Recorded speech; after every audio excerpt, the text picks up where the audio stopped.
So welcome you all. So this is the my first research blog of my previously published research papers. So in this research, the topic of this research is supervised machine learning classification algorithms for detection of fracture location in dissimilar friction stable dead joints. So in the present study, we implemented four supervised machine learning based classification models, that is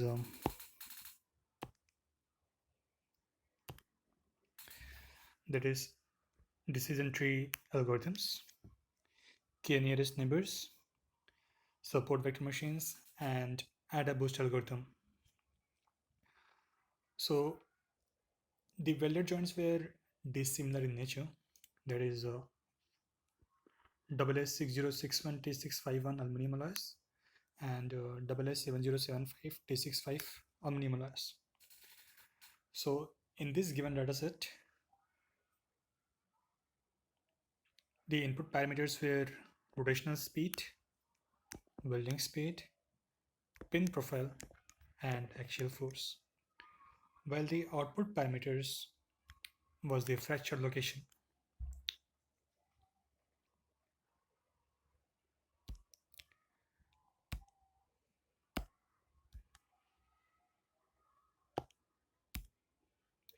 So coming to the methodology part, um, so firstly we prepared the given dataset in the Excel file, and we further converted that Excel file into the CSV format. And in the present research work, we used the Google Colab as a platform for executing the machine learning algorithms. So firstly, we imported some important Python libraries like pandas, seaborn plot, and other libraries. Then after that, we loaded the dataset. This was the second step. We perform the exploratory data analysis in order to know about the data pattern, and to further summarize their main characteristics. We also use the feature selection method, which I'm going to discuss later. And after that, we splitted the dataset into 80-20 ratio. That is 80-20 ratio. That is 80% of the data were used for the training purpose, and 20% of the data were used for the testing purpose. And after that, we used the machine learning algorithms for and we further measured the performance of the implemented algorithms on the basis of the FN score.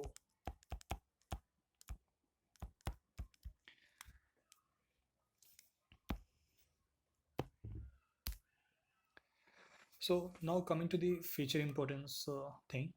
So feature importance uh, feature importance is basically used to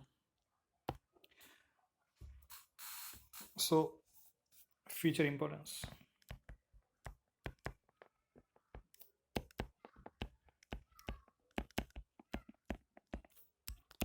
So this is basically used to find the important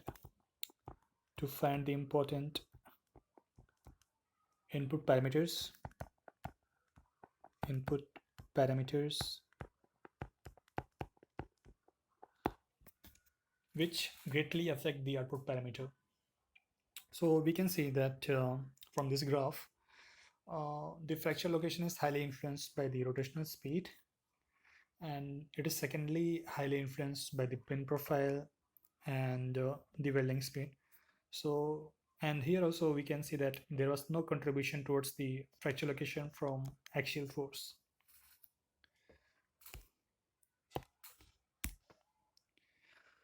So this is the plot of the decision tree which we obtained in our experimental part.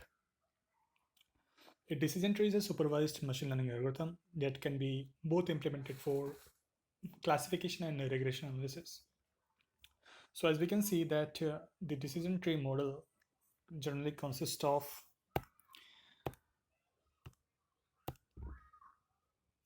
decision tree model generally consists of the terminal mode, terminal nodes. Second, it consists of decision nodes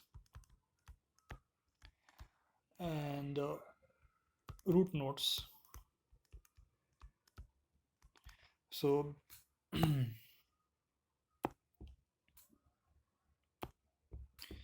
so this is the root node here,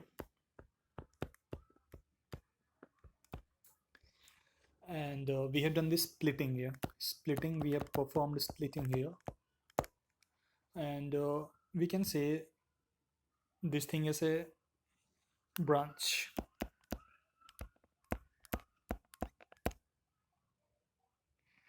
And these are the decision nodes. Decision nodes.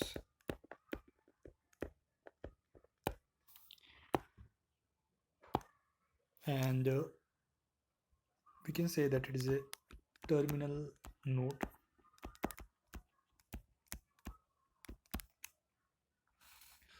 So the main objective of the decision tree model is to create many pure nodes with the help of the splitting process. So the nodes can be further categorized as a pure or homogeneous nodes and impure or heterogeneous nodes. So after this splitting operation, the pure node contains the data points which belong to the same class, while the impure node contains the data points that belong to the different class. So the three input parameters which are used to determine the level of impurity are gene index, entropy, and classification error.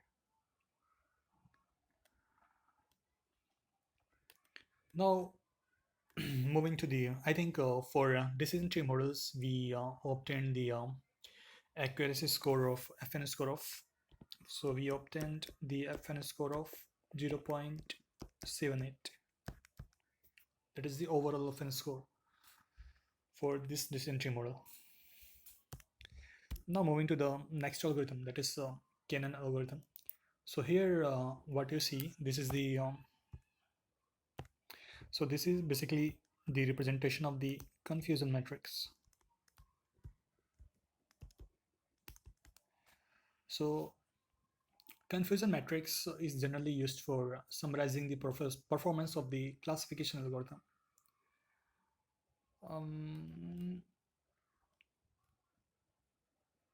So in order to create the confusion matrix, first we need a test dataset or validation dataset with expected outcome values. Then we have to make a prediction for each row in the test dataset, and from the expected outcomes and predictions count, we get the number of correct predictions for each class and the number of incorrect predictions for each class, organized by the class which was predicted.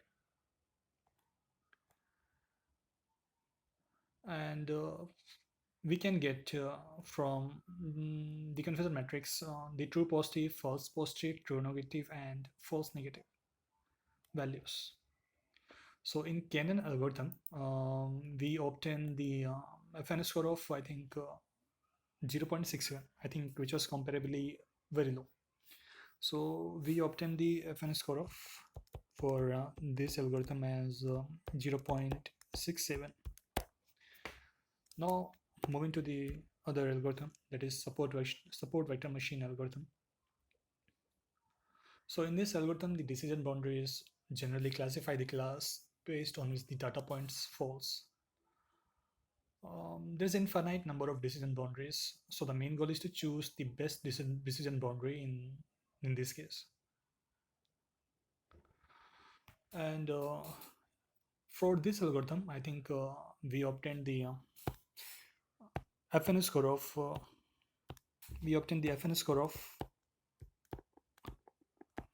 0.89, 0.89, which was, I think, comparably good. Now, moving to the next algorithm, that is AdaBoost algorithm. So we can say that the AdaBoost algorithm is generally called adaptive boosting, which falls into the classification category of in-symbol boosting, which has which can be observed from this figure. Here, the multiple weak classifiers are combined to increase the accuracy of the classifiers. Adaptive boosting works on an iterative in-symbol method that allocates the weights of the classifiers and further data samples are trained in each iteration step.